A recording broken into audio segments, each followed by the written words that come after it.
On Christmas Eve 2014, everything was merry and bright. Kids were hanging up their stockings, families were coming together, and for Sameena Imam, this year was extra special. She was about to take the next step with her man. Finally, after 2 years of a secret affair, he was willing to leave his girlfriend and be with Sameena forever. But Sameena Imam would never get her happily ever after. In fact, she would be dead by Christmas morning. Today, we're going to be talking about the cold and calculated murder of Sameena Imam.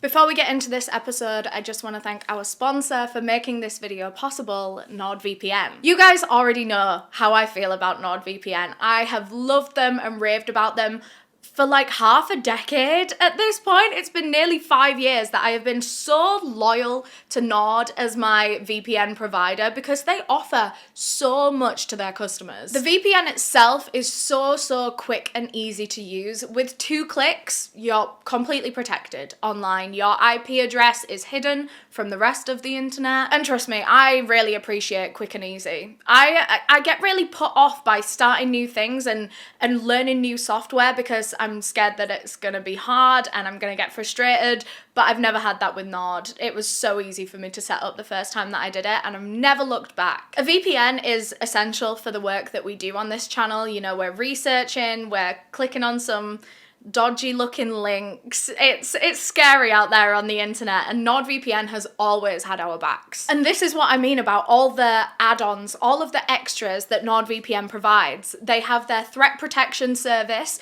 which will help to like scan links and attachments and files before you open them, and it'll let you know if it looks a little bit dodgy, a little bit concerning, so then you don't get yourself into trouble. Nord also helps to prevent against password attacks, which is genuinely one of my worst fears in the world, is someone like somehow being able to guess my password and get into my sweet baby YouTube channel. Like, that terrifies me. But Nord have the NordPass password manager, which helps you to come up with super complex passwords that no one will ever be able to guess, and it saves them and autofills them for you, so even you don't really need to remember it. But I recommend, you know, learning it.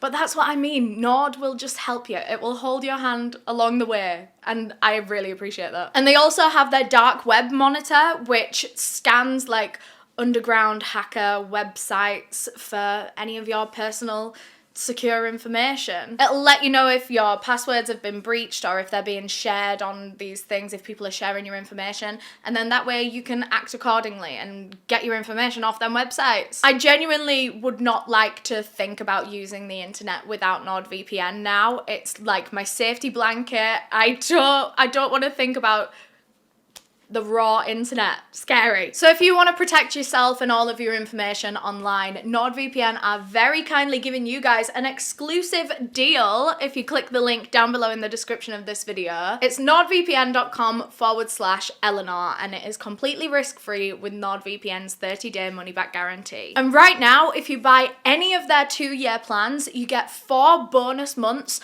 on top of that, which is unreal. That's like a quarter of a year. Third of a year.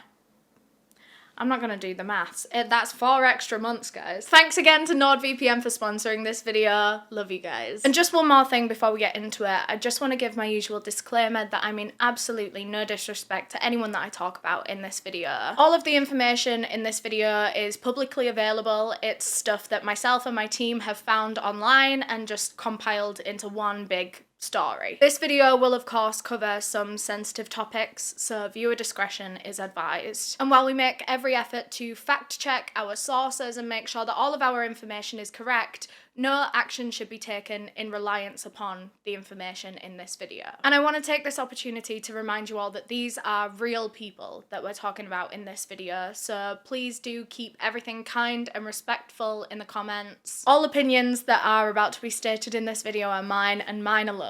And with all that being said, let's get into the case. So today's case takes place in Coventry in the Midlands of England in 2014, which is where 34-year-old Sameena Imam lived alone. She was a very intelligent woman, very well respected by everyone around her. She was the one in her family that everyone would go to for advice and for guidance. She was very bright, very bubbly, very optimistic, very lively. She drew people into her very easily. Sameena lived a very normal, average life. She had a group of friends, she went out on weekends, she had a job at the local Costco. But underneath all of that, Sameena had a big secret, one that she hadn't even told most of her friends and family. For the last 2 years, Sameena had been having a secret affair with one of her co-workers from Costco, an older man named Roger Cooper, who was 41 years old. And this relationship had to be kept top secret for a multitude of reasons. One being that workplace romances were almost entirely banned where they worked, especially among senior members of staff, which both Sameena and Roger were. So if anyone found out about their relationship, they could both lose their jobs. And two, even worse,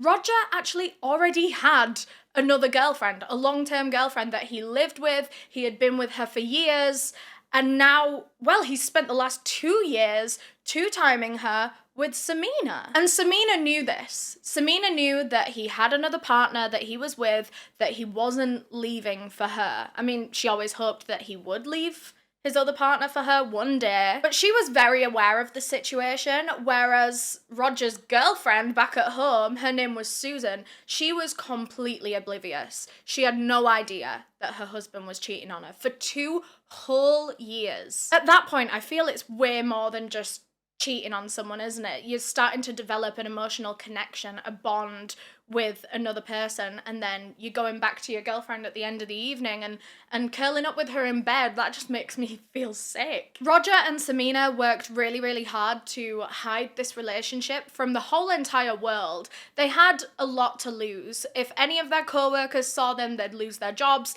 If any of Roger's friends or Susan's friends or acquaintances saw Roger and Sameena out in public, then everything would backfire. They had to hide it from everyone. So whenever they would go out on dates, they would go like super far out of town, or to be fair, most of the time they would just spend it in Sameena's house, I believe. They were just always on edge, trying to hide this from the world. And as their affair intensified, Roger started making all kinds of promises to Sameena that he never kept. He had been telling Sameena for months and months and months that he was going to leave his partner for her one day. He was just figuring out how to do it. He said that one day he would move out of that house and the two of them, him and Sameena, would run away together and they would start their lives together. But it never happened. He was just always saying it and just never following through. He was a whole lot of talk and not a lot of action. In fact, zero action. Sameena would spend her whole workday with the man that felt like hers, the man that felt like her partner, only to watch him at the end of his shift driving home to his actual girlfriend that he lived with. Sameena just always hoped that one of these promises, one of these times that he told her he would leave, he actually would. But, you know. But there was one thing that Roger was even keeping from Sameena, and that was that he had another girlfriend. 3. There were 3 women. This man sounds exhausting. He had another work girlfriend as well. So it wasn't 3 women in 3 different areas of his life that he was trying to juggle, which sounds stressful enough. 2 of them were Costco workers that knew each other and were going to see each other. And he was trying to date them both at work and not let either of them find out about each other and not let any of the other co-workers find out about either of these relationships. Even I'm exhausted just thinking about it. And this other workplace affair was even more questionable than the one with Sameena, because this other girl was actually his, what's the word? He was her higher up. So there was power dynamics at play. I think he was the manager and this other girl was below him. So, you know, it just kind of keeps getting worse. Not that Roger Cooper was ever a morally righteous man, as you can tell from the 2 simultaneous affairs that he is having alongside his legitimate relationship. But I think that power dynamic is quite a subtle warning sign in the beginning of this case that this man enjoys exercising his power over women. He likes feeling like he can do whatever the fuck he wants and everything's gonna be okay. He can have as many women as he wants. He can upset anyone that he wants. He treated women like objects to just fuel his own desires, anything that he wanted. But anyway, towards the end of 2014, Sameena was getting fed up with all these false promises.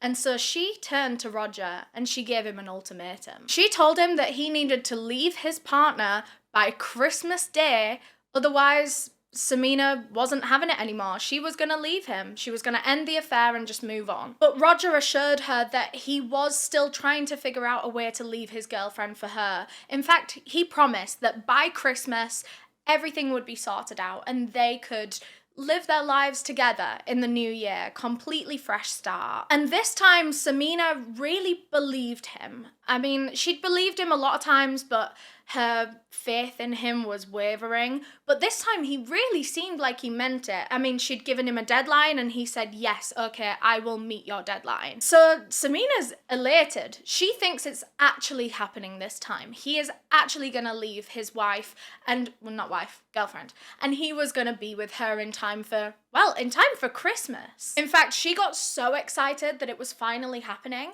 that she went and booked a romantic couple's stay over Christmas Eve and Christmas Day at the Malmaison Hotel in Birmingham for the two of them, because she expected him to have been broken up with his girlfriend by that point so they could run off into the sunset with each other and spend Christmas together as a couple, finally. So the countdown was on to her new life, to what she'd been dreaming of for the last 2 years. All she'd wanted was for this man to be hers and only hers. But in Roger's mind, things couldn't be any more different, because he had felt compelled to lie to Sameena.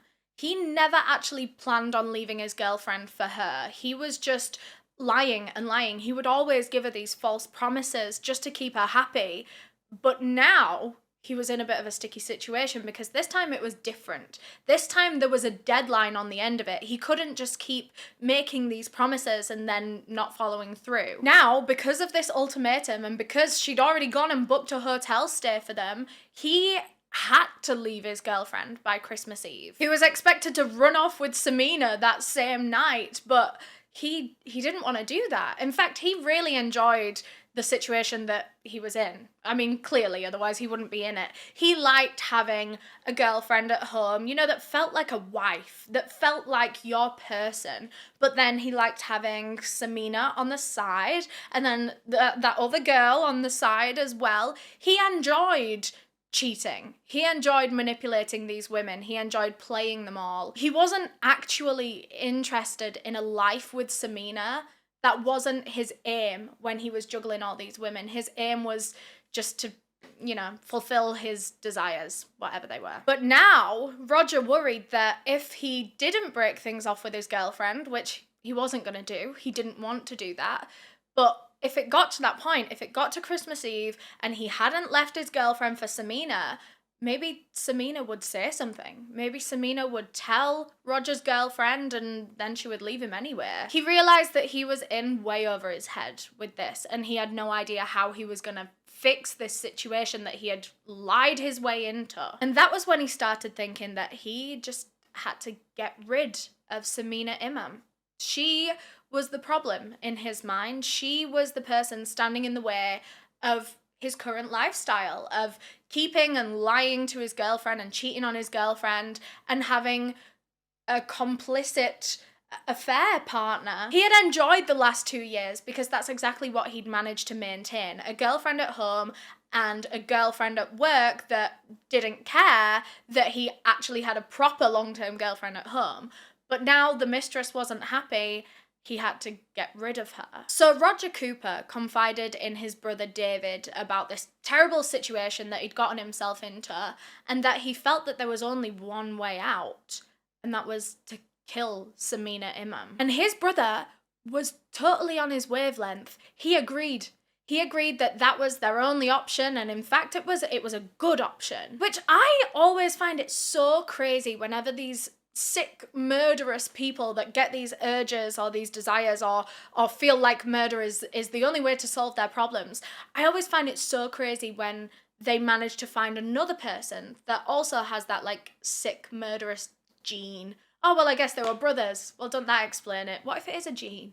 I'm getting off track anyway. But, like, the Moors murderers, how can you just meet someone and fall in love with them or make friends with them and then confess that you want to start murdering people and they go, yeah, okay, cool, I'll join in? If anyone came to me saying, look, I think we should kill someone, even if it was, like, my family, my mum, someone I loved with all my whole entire heart, if someone came up to me and said that, I would go, girl, I'm taking you to the doctors because you're clearly fucking crazy. But no, Roger's brother totally backed him. They were both willing to commit murder, one of the worst crimes on this planet, all because Roger felt like he had no other way out of a sticky social situation. And I mean, there are so many ways out of this. Well, the main way out of this would be to just fucking own up, to stop being a coward and to admit that you have gotten yourself into this situation. But rather than do that, they would rather kill another human being. That will never make sense to me. But with that, they started planning on how they were going to become murderers. So this was all happening in like November, December of 2014. And so Costco, where both Sameena and Roger worked, Costco was going to have its Christmas party in early December. And they thought that could be the perfect opportunity for something terrible to happen to Sameena at the end of the night. You know, she's leaving a party, she's drunk, it's dark, anything can happen, and they were going to take advantage of that. So in the early hours of the morning on December 13th, after the party had finished, Roger texted Sameena asking her to meet him at a Premier Inn, saying that he had a surprise for her. But when she arrived and actually got into the lobby of the hotel, Roger completely stopped texting her. He ghosted her. She didn't know what hotel room he was in, so she couldn't go up there and go and meet him herself. She sat down there for a while, but he never came down to meet her. And so in the end, not being able to get a hold of him, she just went home. Little did she know that the whole time she was in there, Roger's brother David had been waiting out in the car park, planning to abduct and kill her that night. But he missed his chance. The plan was that he was going to hide in a car, just in the car park, and as she arrived at the hotel, he was going to jump out, drag her into the car, and then drive off with her and kill her somewhere. But what they didn't account for was Sameena's taxi dropping her off right outside the front door of the hotel. So there was she was only outside for about 5 seconds. There were about 5 steps for her to walk, and then she was inside. There was no opportunity for David to have been able to grab her without anyone seeing. I think they were banking on her walking to the Premier Inn, so he would have had a bit more chance to grab her in the dark depths of the car park, but no, she got dropped off right outside the front where all the lights are, where all the people are. So, didn't work. The whole time, the brothers had been texting in secret code as well, because obviously they expected this plan to work, so if she was going to die at the end of the night, they didn't want to be talking about their plan so openly over text. So instead, they were actually using Star Wars lingo to, like, communicate with each other. Things like, "You are expected, Vader," and "Death Star complete," which, I'm sorry, that is hilarious. Just these two nerds trying to commit, like, one of the worst crimes you could ever commit, abduction and murder. But meanwhile, they're, like, texting each other in Star Wars speak, calling each other Vader. It sounds like kids on a playground that went psychotic. But anyway, after the failed attempt to kill her, Roger just continued his relationship with Sameena as normal. She was completely oblivious to what he'd tried to do. I mean, I can imagine she was probably a bit pissed off at him about the whole ghosting her in the hotel situation. It turns out that he wasn't even in the hotel at all. He had texted her from wherever he was saying, "Come to this hotel," because he expected the plan to work, because he expected her to be dead by the end of the night. He didn't think he was ever going to have to explain himself. But anyway, the two of them stay together, and in the sinister mind of Roger Cooper, time is running out to kill her. He knows that he wants to try again, but he can't find a good opportunity to get her alone, you know, to get her out of the way where no one's going to know where she is. That is until Christmas Eve itself. the actual deadline day. It was right down to the wire. That was the last chance he had to make sure that his affair never came out to the world. But this time, he was confident that it would be a success. He knew that he would have Sameena completely alone since they were going to the hotel alone anyway, so that was his perfect opportunity to do it. All he had to do was make sure that she didn't survive, and then that night he could go back home to his girlfriend like nothing had ever happened. So that day, Christmas Eve, 2014, Sameena and Roger both leave work at Costco. Their final shift before they break up for Christmas finished at 4 p.m. So the two of them go and get in their separate cars and drive away. They did this all the time. They never left in the same car. Obviously, they can't make it obvious that they're together or they're going somewhere together. They don't want to be suspicious in front of their co-workers. So the two of them drive off in their own cars in different directions, only to meet up at a nearby M&S. It's like a supermarket here in the UK. There, the two of them briefly met up inside the shop. They had to kind of act like it was a chance encounter, just in case anyone around them knew of Susan, you know, his actual girlfriend, or knew, I don't know. They just were always acting, always. So they like bump into each other at M&S and they're talking about their plans for the weekend. Sameena buys a bottle of Bellini and some snacks, presumably for their romantic weekend away. And after that, the two of them hop back in their own cars and drive off to their own houses, presumably to like grab their bags and everything that they're gonna take away on this romantic trip. Roger then picked Sameena up from her place in his Audi and the two of them began the journey to Birmingham. But before they could ride off into the sunset and live happily ever after with their new romantic life, Roger told Sameena that they had to make a quick pit stop on the way to the hotel because he had some Christmas presents that he needed to drop off at his brother's house. And Sameena was totally fine with that, you know. Well, actually, she was quite excited. This was the first time Roger was gonna introduce her to any of his family. So this made the whole thing feel even more real and even more special. Like, this man that she's about to meet, his brother, could well be her brother-in-law one day. She was really excited to meet the brother, who lived in Leicester, which is about an hour away from Birmingham, so it's quite a detour. But like I say, Sameena didn't mind, so they drive this extra hour to Leicester, and when they're on the way there, Sameena gets a phone call from her sister, and they're just chatting through their Christmas plans, what they were gonna do on Christmas Eve, Christmas Day, and then her family had a tradition where every year on Boxing Day, December 26th, they would all meet up and they would have, you know, like food, drinks, just family time at Christmas. And this was like a solid tradition. It was set in stone. Barely anyone in the family ever missed the Boxing Day celebrations. So on the phone, they were just confirming that like, oh yeah, you're going again this year, aren't you? Yeah. So her and her sister were very excitedly talking about the Boxing Day plans and everything. But then when Sameena put the phone down, that was the last time that any of her family ever heard from her. It was just after 5 p.m. when Roger's car pulled up at his brother's house in Leicester. And 5 p.m. is not that late, but for December in the UK, it looks like nighttime. It looks like the middle of the night. Shit gets dark here at like, I walked out of my bedroom the other day from a nap at 3:30. Tell me why it was pitch black outside. So yeah, they pull up at this house at 5 p.m. and it looks like nighttime. It's cold. It's December. It's freezing. It's bitter outside. Sameena and Roger get out of the car, walk up the drive to his brother's house. His brother's name was David Cooper. But as soon as the couple made it through that front door, everything switched. I don't think the brother even introduced himself to Sameena. The two of them just pounced on her like savages. They pinned her down to the ground, and bear in mind, these are two big men. The two men got her down on the ground and pinned her down, and she really couldn't move because, well, she was tiny. Sameena was 5'2", which is about 157 centimeters. She was very petite. And these two men were like giants.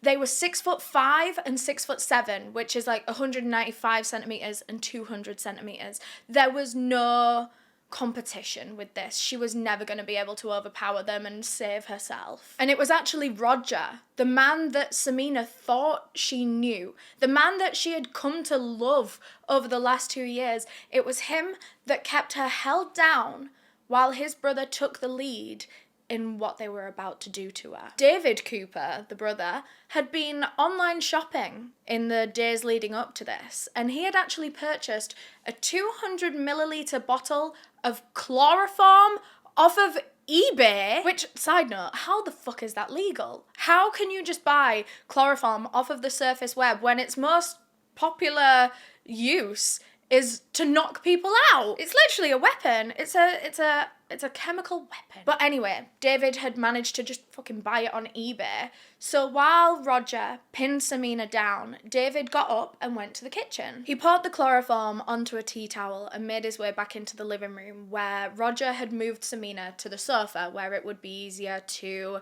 completely straddle her and keep her down. David just walked straight in that room and smothered Sameena's head with this tea towel completely.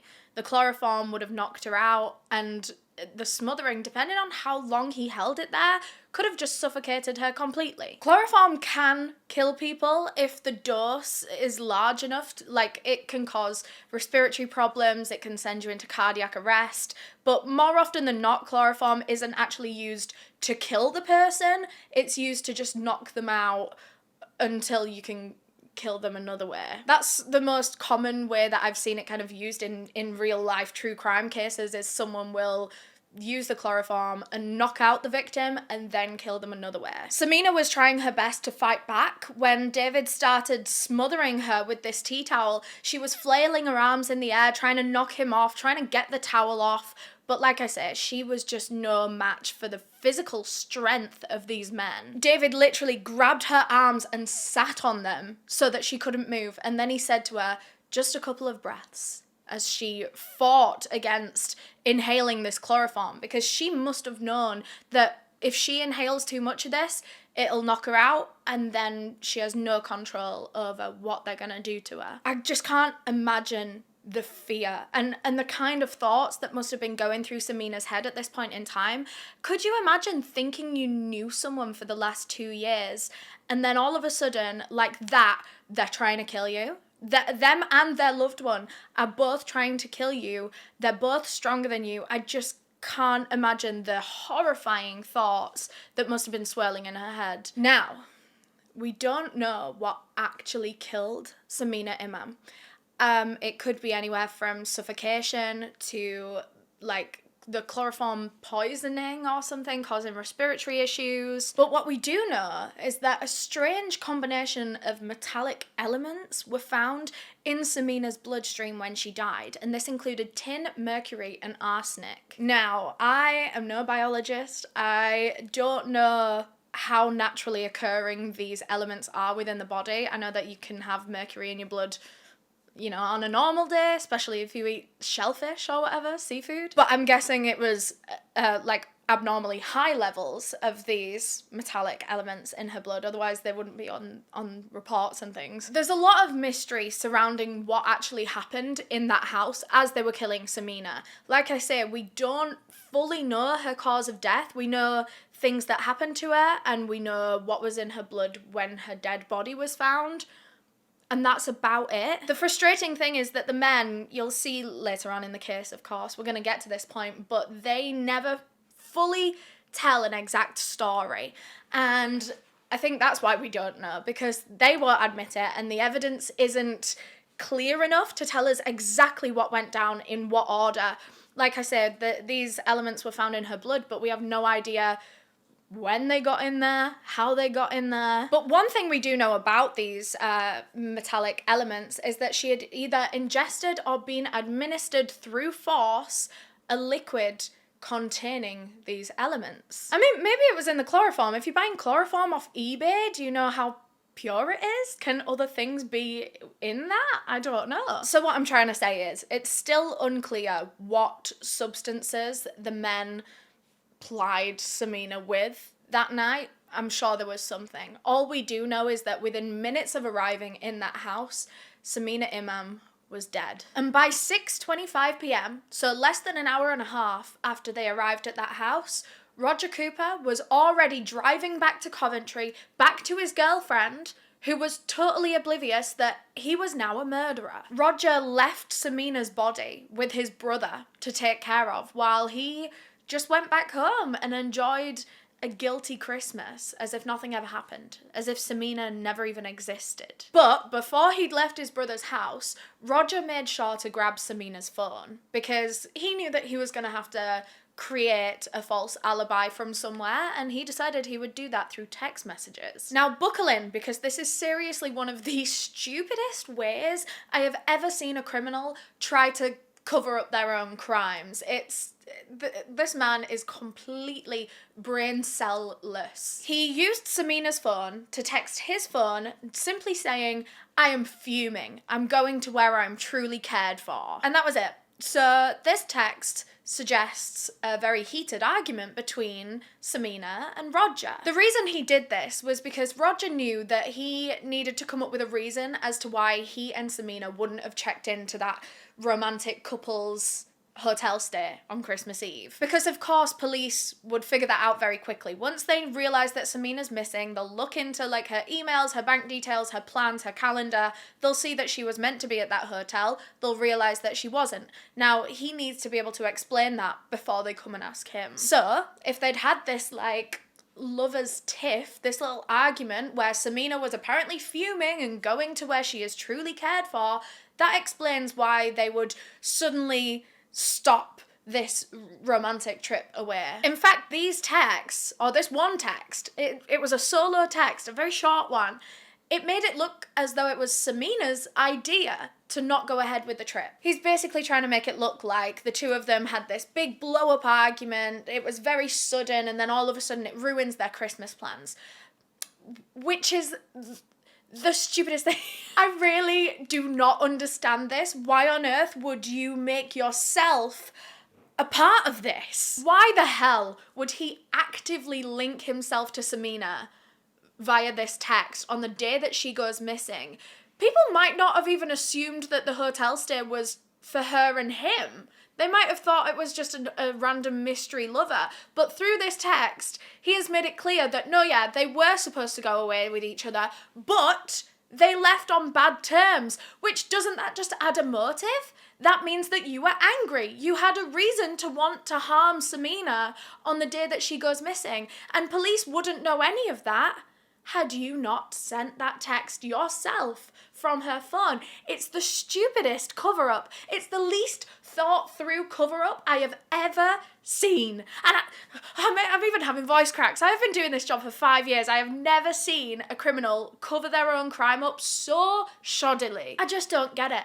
I just don't get why he would murder Sameena to keep her quiet about their affair, only to then essentially confess to the affair over these alibi texts. This confirms that there was, you know, a strong relationship between them two. The text doesn't necessarily imply a romantic relationship, but as soon as police start looking into it, they're gonna realise it was a romantic relationship. It's just so bizarre. Like, there were so many other things that he could have done, you know, just thrown the phone away, or like text her sister saying that she was busy or she was going away for a few days. Why the fuck would you text yourself as the killer? You are the murderer. Why are you involving yourself? Anyway, I'm just going to move on because I've genuinely, this has infected my brain for the past week or so. Ever since I learned that this is how he tried to cover it up, I've been telling everyone I know. I've been like, I have literally just read about the most stupid murderer you're ever gonna hear. Anyways, I'm gonna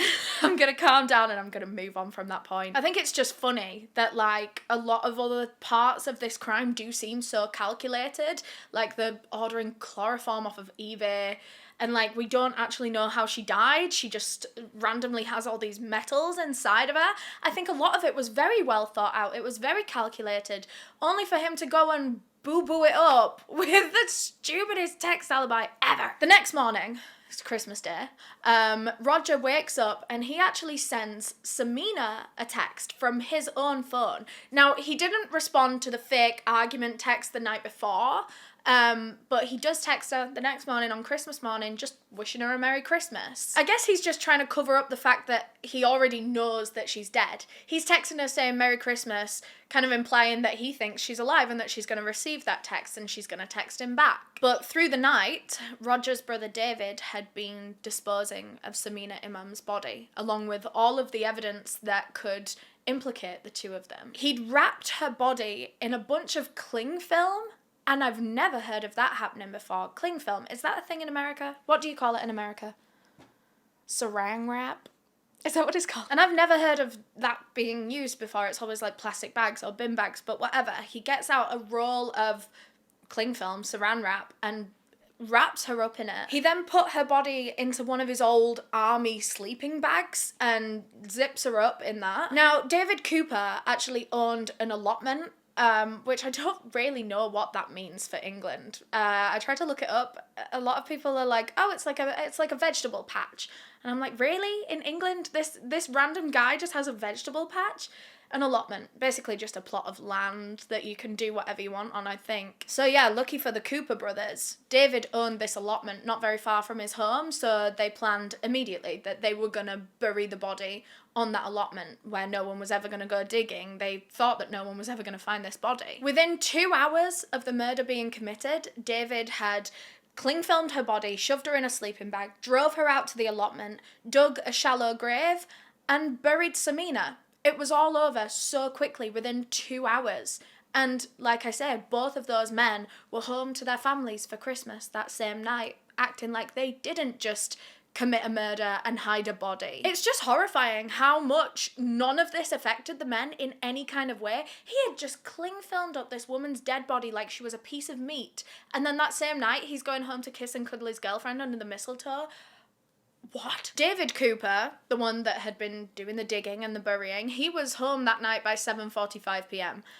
Just in time for his own girlfriend to come round to his house. Both of the men were having a lovely romantic Christmas Eve that night. Meanwhile, Sameena's body is beginning to rot under the ground, and none of her family have any idea where she is or that she's even dead. They think they're gonna see her in 2 days, and they're gonna exchange Christmas presents, they're gonna have food and drinks and hugs, and everything's gonna be merry and bright. They have no idea what these two men have just done to their loved one. Now, I'm not sure at what point the men realised this, but they did very quickly realise that they needed to do something about Sameena's car.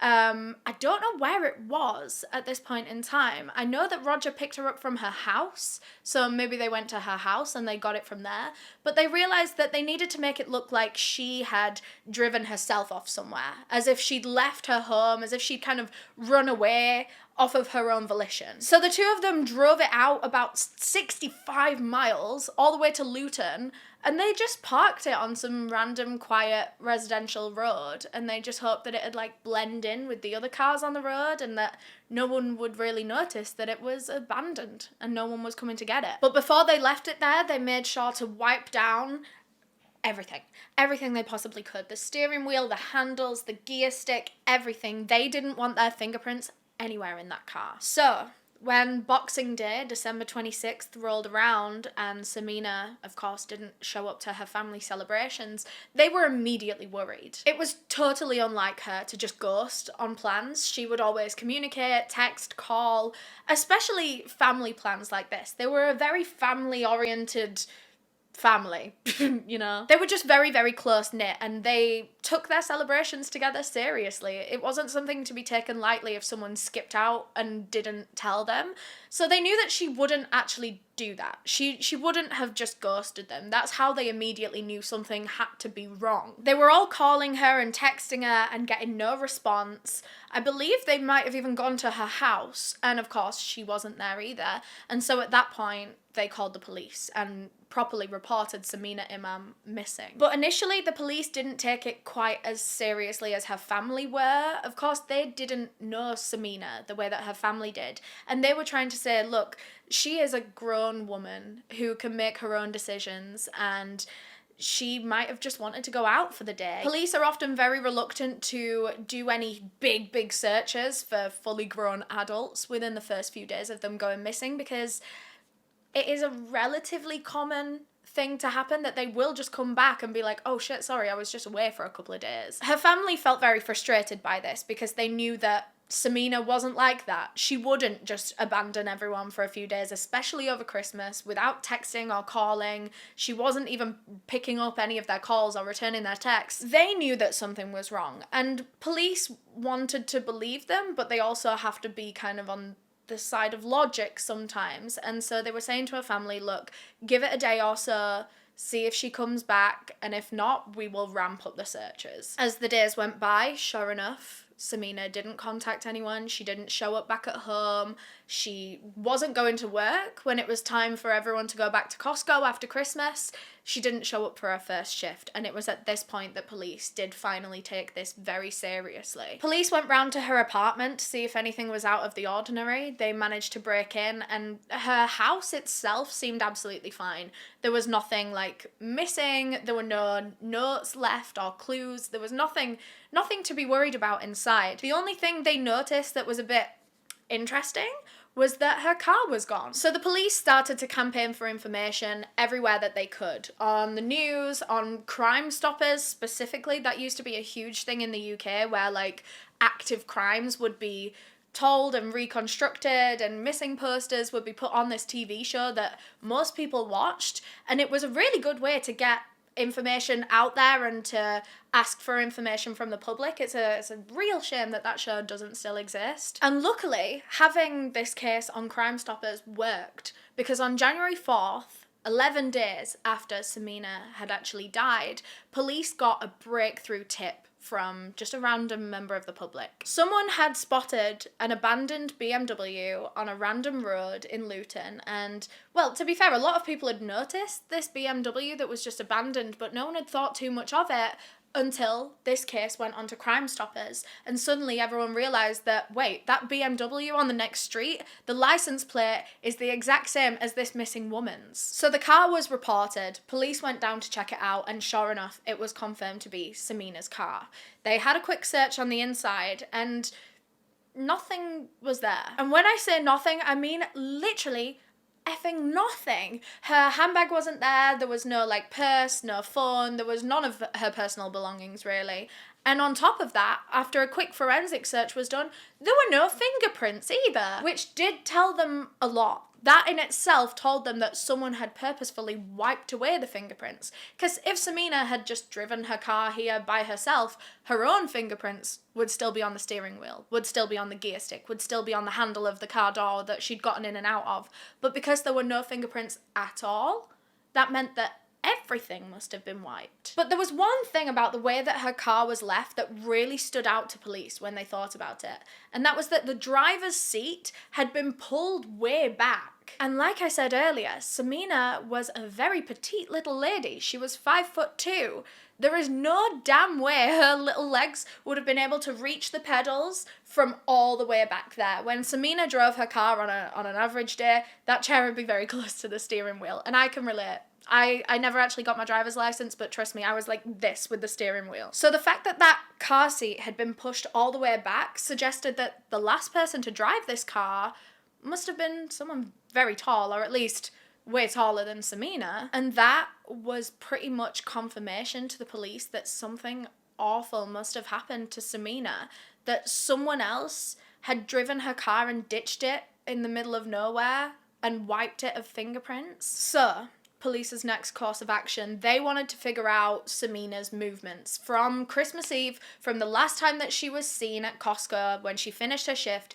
They needed to figure out what her plans were for Christmas Eve, for Christmas Day. At this point in time, they did already know about the hotel stay that she never showed up for, but they hadn't looked into it too much because, well, she'd never showed up for it. So it wasn't like the hotel staff were going to have much to give them in the way of the investigation. But now it was seeming very interesting. Now, especially because they believe that a man was the last one to drive her car. I mean, it makes sense. Both of those men were 6'7" or something.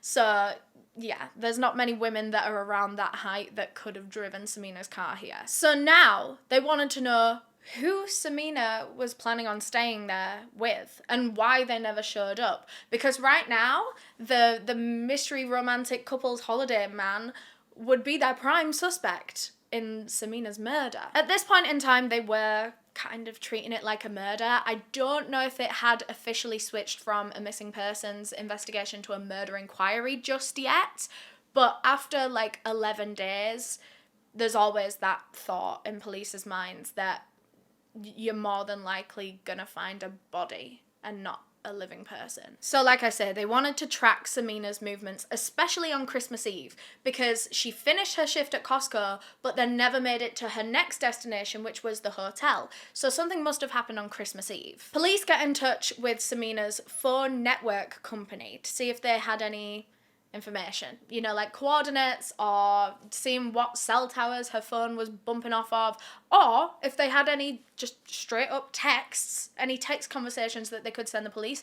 That would be more than helpful. And this is when police find out about that text that Sameena had supposedly sent to Roger on Christmas Eve, saying that she was fuming and that she's going somewhere where she is truly cared for.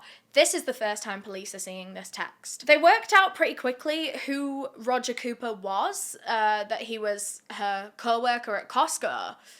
But that's all they knew. They didn't know that there was a secret affair. Well, I mean, this text certainly hinted to something way deeper than just a co-worker relationship. This text hinted at an actual, very personal, emotional argument. And from piecing all of this together, when this text was sent and then she didn't show up for the hotel thing, police were now starting to think that they might have found mystery romantic hotel stay man. So Roger was called into the police station for an interview, and he initially told them that he hadn't seen or heard from Sameena since they left Costco. For like, they finished their shifts at the same time at 4 p.m. on Christmas Eve. He hadn't seen or heard from her since. But right off the bat, police didn't believe him. They knew that he was trying to cover something up here, and so they confronted him with some basic bits that they knew. Like, they knew that Sameena was supposed to check into a hotel that night, but she never did. And they also confronted him and said, well, we know that she actually texted you on Christmas Eve. So your shift in Costco is not the last time you ever heard or saw from her. You got a text from her a few hours later. And with that, Roger Cooper's story completely changed. He admitted to police that, yes, he was the mystery romantic couple hotel stay man. He was the one that was supposed to be staying with her that night. But he said that the reason that never actually happened was because they got into a huge argument on the way there, and Sameena actually made him pull over and let her out of the car. She just gathered up all her bags and stormed off. But he swore that from that point on, he actually hadn't seen or heard from her since. He said that he got that, like, angry text from her in the evening, but he chose not to respond because he just didn't want to fuel it anymore. He hoped that if they both slept on it, they might be able to, you know, repair things easier in the morning. So he said that's why he never responded to that text the night before, but that's why he did text her saying Merry Christmas the next morning, because he, you know, he wanted to kind of reestablish a connection. So that's his story now. I mean, his story has already changed in the blink of an eye. At first, he hadn't seen her since they left work, and next, all of a sudden, he's having an affair with her, and they're cancelling a hotel trip and having an argument in a car park, and he's letting her out of the car.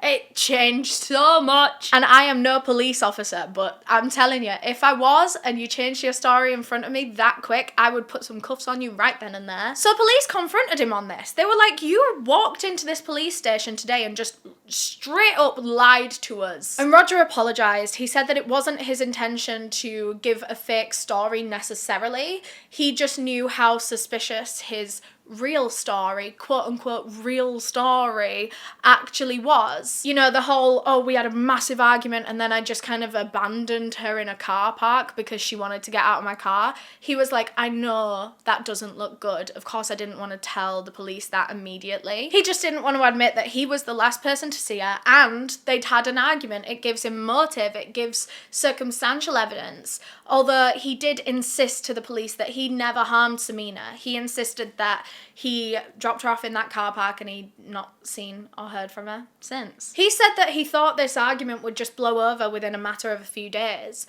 but now he was sat in the police station and he broke down in tears when he read the last text that Sameena supposedly ever sent to him. And he was just saying that he never expected that to be the last time that he spoke to the woman that he'd been in love with for 2 years. Is being in love with maybe a bit too much? Been having an affair with. Let's just call it what it is. The woman that he had been sleeping with for the last 2 years, he never expected this argument to be how it ended, basically. So leaving this interview with Roger, he looks so incredibly suspicious because he's already lied. He's already lied. A big lie as well. He covered a lot of fucking stuff up. And plus, even this, like, fake story that he gave to police, because, spoiler alert, it obviously was fake. I feel like you already know this. I already told you what actually happened. There was no argument. He never dropped her off in a car park. She never gathered up all her bags and left in a strop. Of course, that didn't happen. He murdered her instead, is actually what happened. Don't know if you remember that. But this is, again, another instance of Roger Cooper giving himself the stupidest cover-up known to man. Because even in this fake story that he has told police, he is still the last person to have seen Sameena, and they still had an argument, which again gives motive. He is angry with her. He might have a reason to want to hurt her over this. Police were pretty damn sure that they had their guy, that Roger Cooper was their murderer, but they needed more concrete evidence if they were gonna be able to arrest him. So they went back to Sameena's phone network company, and this time they asked for coordinates of, like, locations that her phone had been at, mainly on Christmas Eve, but generally just over the Christmas period. And when the company got back to them, they said, yeah, okay, so it looks like Sameena's phone went from Coventry to Leicester and then back to Coventry on Christmas Eve. Now, this had police scratching their heads because Sameena didn't know anyone in Leicester. They asked all her friends and family. They said, no, Sameena has no business being in Leicester. She doesn't know anyone there. Why on earth would she go and visit Leicester on Christmas Eve? But after this, police very quickly learned that Roger's phone also went from Coventry to Leicester back to Coventry on Christmas Eve. Now it's all piecing together. They must have been in the car together. So this proved that the two of them were together for hours on Christmas Eve, going from Coventry to Leicester and back again. They weren't in some random car park after an argument. That didn't show on their phone coordinates. So that already disproved Roger's second fake story to the police. So now they've caught him in two different lies. Police knew that they could not trust Roger Cooper, and so from this point on, they started investigating him behind his back. Up until this point, they'd been, like, involving him in interviews and questionings, because I guess asking the murderer directly is the best way to get information, but when they're lying to you and trying to deceive you, it's probably better to go some other methods, you know? They very quickly worked out what Roger's connection to Leicester was, his own brother, David Cooper, and so they got researching into him as well, and that was when they learned that David Cooper owned an allotment in Leicester, just a few minutes away from his home. He owned just a blank plot of land. And if that isn't one of the biggest alarm bells to ever alarm bell, you're looking for a missing lady that hasn't been heard from in over 2 weeks. She is presumed dead at this point. And now you find out that one of the top suspects has just a plot of land that is unused. Of course, police wanted to search that shit immediately. So they went and got a search warrant. And when it finally came through and they could send people to this allotment to go and search, they sent the whole 9 yards. They sent the whole entire police force of the UK, the United Kingdom. They sent forensics teams, sniffer dogs, evidence photographers, archaeology teams, diggers. I think that's what archaeology teams are. But seriously, they had so many professionals at the scene because they were so damn sure that they were going to find Sameena Imam's body on this plot of land. And of course, they were correct. After quite a bit of digging, they eventually hit the material of that army sleeping bag that she was buried in, and they were able to recover Sameena Imam's plastic-wrapped corpse almost 3 weeks after she was murdered. On January 7th, 2015, both of the Cooper brothers were arrested on suspicion of Sameena's murder, and both of their houses were searched as part of it. As I'm sure you expected, nothing was actually found in Roger's home, because, I mean, none of this happened at his home. His home was safely in Coventry with his girlfriend, who, again, let me reiterate, has no idea that he's a murderer. I think the only thing, obviously, that he took home with him was Sameena's phone, and that, my friends, I have no idea where that ended up. He probably just ditched it. I mean, it's probably in landfill. But the search of David's house was a different story, of course, that being where the murder took place.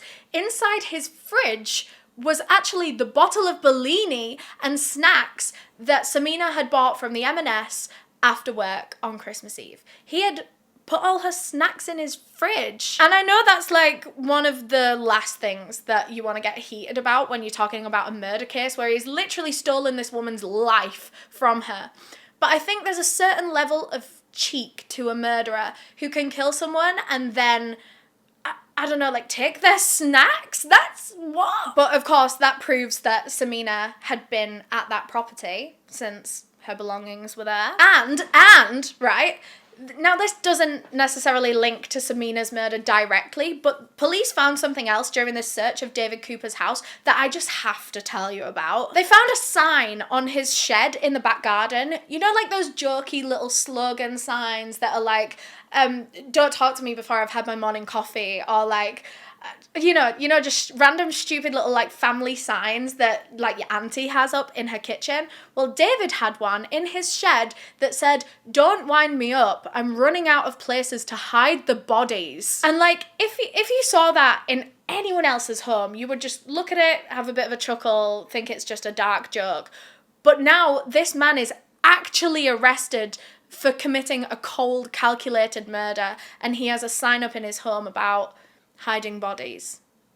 And he has hidden a body. That's just one of those things that isn't that creepy until it is. Like, seeing that sign in someone's house is not that freaky, it's just a dark joke, until that person does actually hide a body and you're like, shit, the sign was there the whole time. So at this point, police want to interview David Cooper as well. And let me tell you, his first interview with the police was the biggest load of Sabrina Carpenter nonsense I have ever heard. He told police that on Christmas Eve, he had just been chilling at home alone, and then somewhere between 5 p.m. and 6:30 p.m, he gets a knock on the door, which already, very vague window of time. I'm immediately not trusting someone that leaves such a big vague window of time for no particular reason. Anyways, he gets this knock on the door and he said that he didn't want to answer it straight away because he doesn't like people.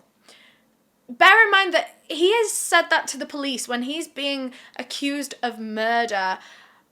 I don't know, like, I know it's not a crime to be unlikable, but Jesus Christ, give yourself a chance. So eventually, he does get up and answer the door because he thought it could have been his brother. He said that his brother had just been at his house, but then he just left. So he was thinking, oh shit, maybe Roger's come back for something. Bear in mind, I just want you to bear in mind as I'm telling this story, it's all a lie. I mean, we know that. We know that now because the police did an investigation.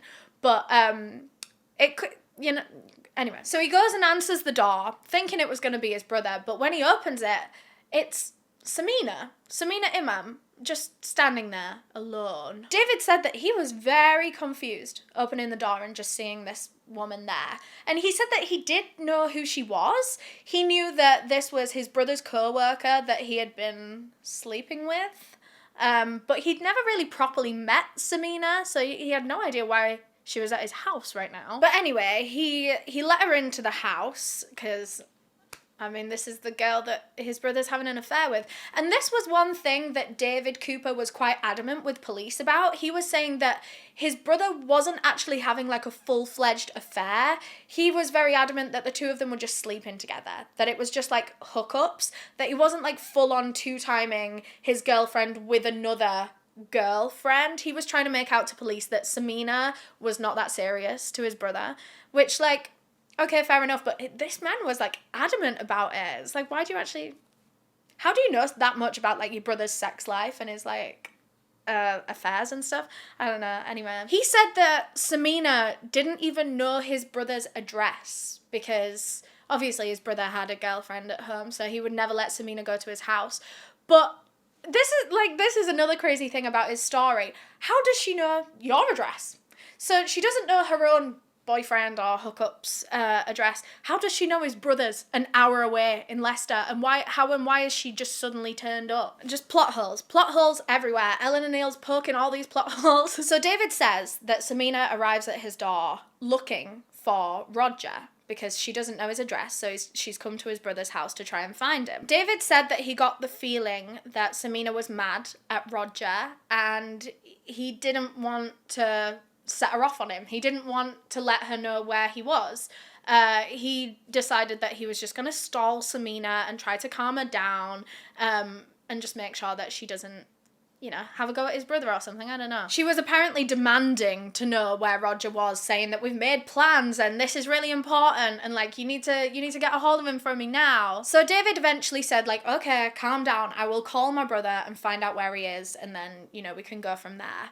But David said that at this point he was a bit nervous because Sameena was getting more and more irate and angry and loud, and he said that his walls of his house were paper thin and he didn't want to concern the neighbours. And as Sameena is shouting more and more, she's getting more and more like flustered and panicked, David starts thinking, shit, I need to do something about this before she causes a scene with all of my neighbours. Now at this point, when David's telling this story to the police, he tells them, he goes off on a little bit of a tangent saying that he has a lot of interesting things in his house, things that other people might not find that interesting, but he finds very interesting. One of which was a military ammo box that he kept in his kitchen that had a little pot of chloroform inside it. Because don't we all just keep one of those lying around in our houses, hey? And that was when he said he got the idea to chloroform Sameena to kind of knock her out and shut her up for a while he decided what to do, while he got in contact with Roger and let him know the situation. He just thought the best course of action here was to silence Sameena for a while. David said that he'd seen it on TV loads of times, so he kind of knew how to do it. You just pour the chloroform on a cloth or something and hold it to their mouth and nose for a few seconds, and then they just kind of peacefully pass out for a while. So that's what he did. This is David Cooper's exact words to the police. He said, I got the chloroform, I poured it over a tea towel, and I kind of put it on her face, sat on her lap. Her arms went up, and I grabbed her arms, and I forced them down, and I was like, just a couple of breaths. And then she didn't wake up. He insisted with the police that he never intended on killing her. He just wanted to shut her up for a few minutes so that he could think, so that he could deal with this situation. But Sameena was dead. So what police had now was David Cooper kind of admitting to accidentally murdering Sameena, even though they could still tell that a lot of the details of this story weren't true. I imagine this is a very strange situation for police to be in, and they seem to be in it in quite a few of the cases that we cover, where someone will kind of admit to something, but they'll tell like a lie of a story behind it. So it's like, okay, we have a confession, but we can tell that it's come out of a bunch of lies. So like, what is true? And how did it actually happen? But anyway, back to David's story, because he did actually tell them what happened after he'd accidentally killed her. He said that very quickly he realised that something had gone majorly wrong. He realised that she wasn't just knocked out from chloroform, and so he felt for her pulse and it was gone. She wasn't breathing. So now he was sitting on top of a dead woman with all his weight on her, holding her down. The chloroform was beginning to burn his hand, and he started panicking. He had just become a murderer. He quickly realised that no one actually knew where she was at this point in time. She had just come looking for Roger, and so he thought that maybe he could get away with this. If he didn't tell anyone, she can't tell anyone. No one would know that the two of them had been together that night. So he decided he was just going to try and cover it up. And I have to just side note, again, I'm sorry that there's a lot of side notes throughout David's account, but he's fucking crazy, and I'm going to point out each one. At this point, I'm just questioning why David Cooper is so loyal to his brother. Like, why the fuck are you willing to murder and hide a body and do all of this stuff because your brother made a mistake and, two-timed two women for 2 years? Wow, angel numbers. Sorry. But this is Roger's sticky situation. This is Roger ruining his own life. David has nothing to do with any of this. So why is he willing to commit murder for his brother? I mean, even think back to the first failed plan where they were gonna, lure Sameena to the hotel and then kidnap her and drag her away in the car and kill her. It was David in the car again that time. Roger is never actually getting his own hands dirty. It's always David doing his dirty work, and I wonder why. I really wonder what Roger has over David. But David did say to the police that he wasn't actually the one that buried Samina's body himself in the allotment. Like, yes, the allotment was his, but it was actually his friend Ben that came and picked up Samina's body, no questions asked, and took it to the allotment and buried it. What the fuck? Ben doesn't exist. Or if he does exist, he is not a part of this story. Maybe David has a friend called Ben, but that never happened. He never called a guy called Ben who came and did it for him.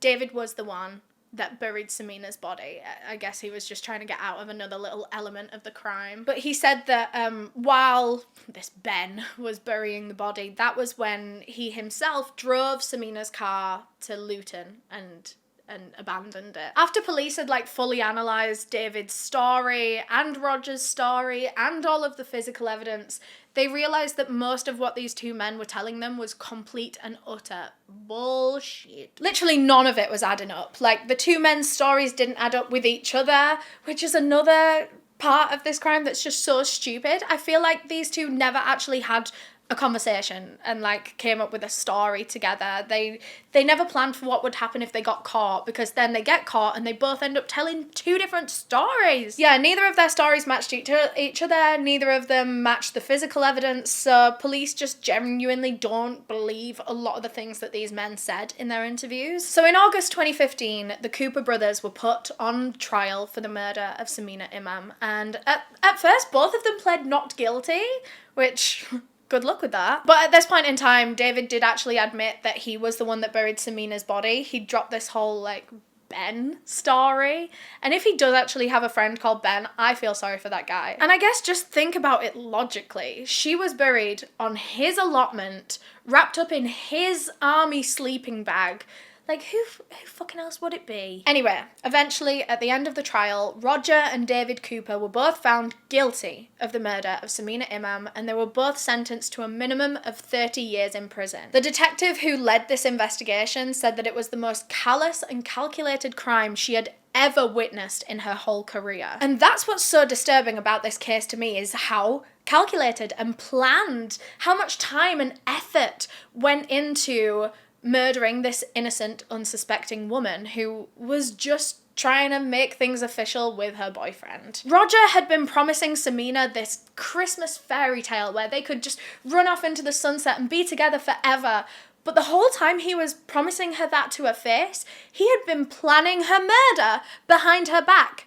And she had no idea. That is terrifying to me, that someone could be so good to your face and you could trust them and believe them and love them. Dare I say, she might have loved him. But that whole time, he knew full well that Sameena wasn't going to live to see the new year. He knew that he was going to murder her. You just can't comprehend something like that. Someone saying, I love you to your face, and planning your murder when they go home that night. That is just sick and twisted on another level. And I'm actually going to leave this video there for you to think about over the Christmas period. I'm very sorry about that. But thank you so much for watching this video. It really means a lot to me. If you enjoyed, please leave a thumbs up or a comment down below. Interacting, engaging with this video really helps to push it out into the YouTube algorithm, and that would mean a lot to me, because it means more people get to see the videos, and all the hard work that me and the team put in, it will be seen by more people. I don't know, please just like the video. Thanks again to NordVPN for sponsoring this video. Remember, there's an exclusive deal waiting for you guys if you click the link down below in the description of this video. That's nordvpn.com/Eleanor. It's completely risk-free with NordVPN's 30-day money-back guarantee. But yeah, thank you so much for watching this video. I hope you enjoyed, and I will see you next Friday for a Freaky Friday. And then a true crime after that, and then a Freaky Friday after that, and then a true crime after that. Bye!